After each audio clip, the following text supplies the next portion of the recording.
Okay, joining me now also in Washington, Maryland, Democratic Governor Wes Moore. Good to have you back, Governor. It's great to be back. Thank you. Okay, so I want to play a little bit more. This woman appears to be a constituent of yours in Maryland. This is that very heated town hall that Democratic Congressman Glenn Ivey had. Here's a little bit of what she had to say.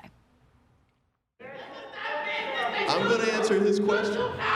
I'm going to answer his question. I'm going to answer his question. You're not going to get me upset. And they have the right. They have the right. They have the right to ask. They have the right to ask questions. They have the right to ask questions. Clearly, you can hear the frustration there. Axios reports that one House Democrat called a colleague crying and saying, "They hate us. They hate us." What is the message for people like this woman, who I think is a constituent of yours, who feels so frustrated at this point? I think people are angry and they're scared, and frankly, they're justified. Because I think this is the same frustration that I think people came out last November, where I think people were looking for a solution. I think people were looking for disruption. I think they've gotten destruction.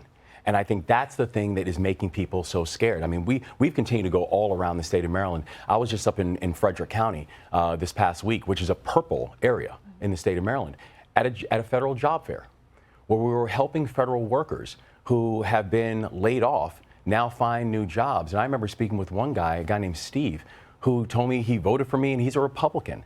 And he said that he has not told his children that he's been laid off. So every single morning he still gets up and puts on a suit, so his kids don't have to know that he's gotten laid off. People are angry, they are scared, they are frustrated, they have a reason to be. And that's why I think the answer is not about our rhetoric, not about what's the pitch that we're making our argument in. You've got to deliver results. You've got to make it easier for people right now. You've got to be able to put more money in their pockets. You have to make things more affordable. If we can do that, then I think you're actually answering the calls and the cries that people have right now. And obviously in our area, that impact on federal workers is very pronounced, because so many, I mean, hundreds of thousands of people in this area, that is their job. And yet President Trump is at the highest approval rating he's had in our Fox News polling, and many other polls that are out there as well. So there are clearly a lot of people in the country. You said they wanted disruption. Our Fox News voter analysis showed that clearly, but they like what they're seeing.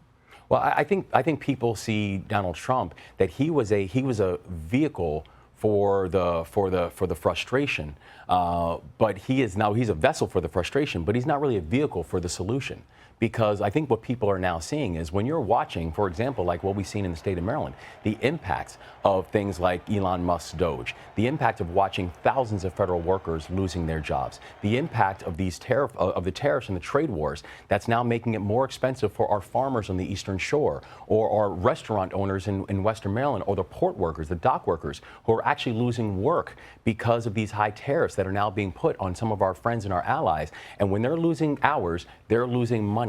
So I think that's what people are seeing, and the frustration that people also continue to feel. So this point about tariffs, do you give the president any credit on that front when it comes to negotiations? We've seen countries show up. We've seen leaders show up, go to Mar-a-Lago. They want to make a deal now. We've seen Mexico say, we're going to step up and help you with the border, where the numbers have dropped over 90% when it comes to illegal crossings.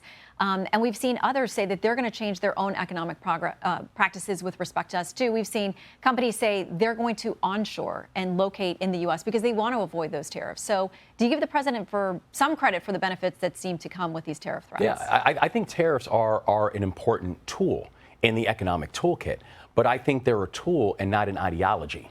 And I think the thing we have to remember with tariffs is, what businesses are looking for is basic predictability. You tell me what the situation is, I can adjust. And remember, before I came into elected office, I was in the military and I was a businessman.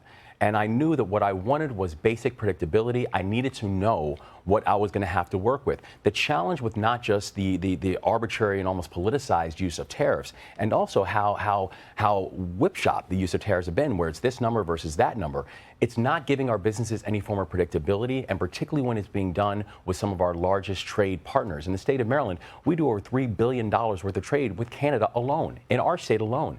We need to have some kind of predictability, because if not, it's not just hurting hurting businesses, it's also hurting our workers. Okay, well, they do seem to be causing some movements in the atmosphere, and we'll see as we're getting to this April 2nd deadline as well. I want to ask you more about the party and where you go from here. You've got these competing factions, the old guard that seems a little bit more moderate. You've got the progressives who say this is the way to go.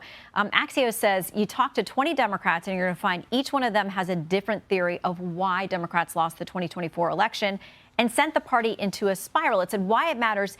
It's hard to win if you don't know why you lost. And one of the theories that they dig into is young men. There was a swing there with voters for President Trump, almost 30 points this time around. They feel like Democrats don't see them, don't have a plan for them, and President Trump does. I think that frustration is real.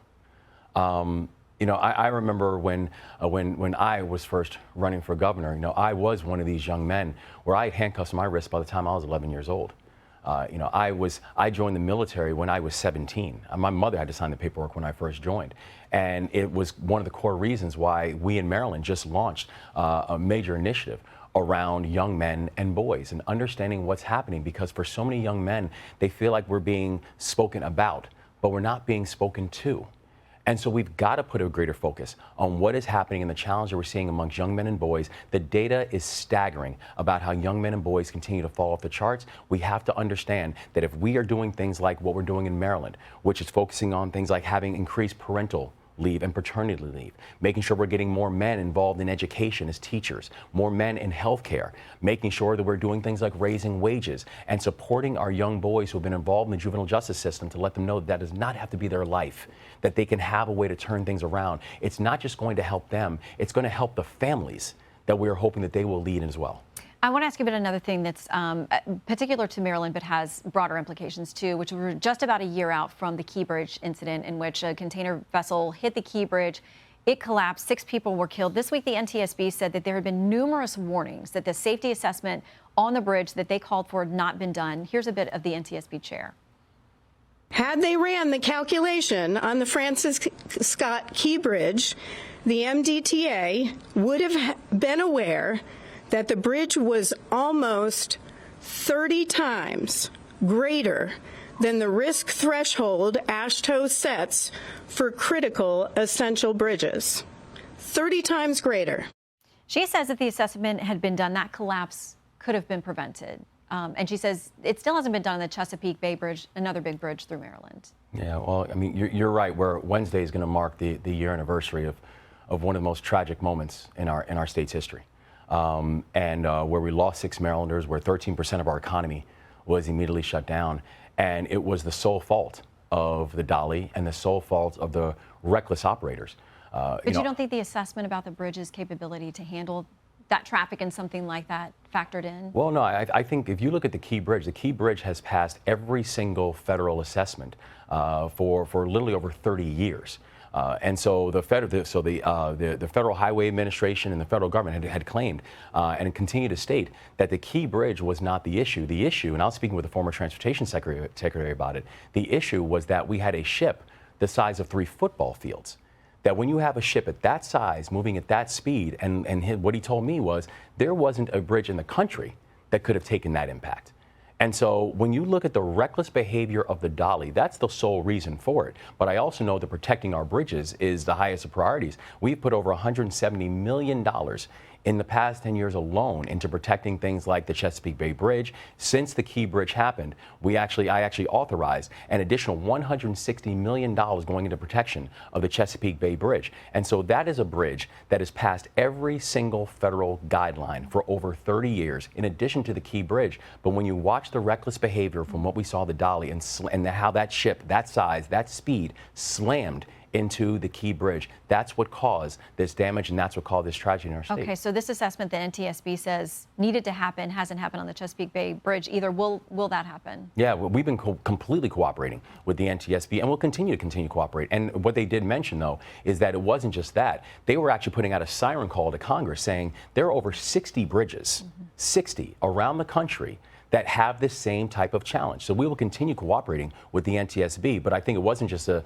statement to us. I think that statement was really to the rest of the country.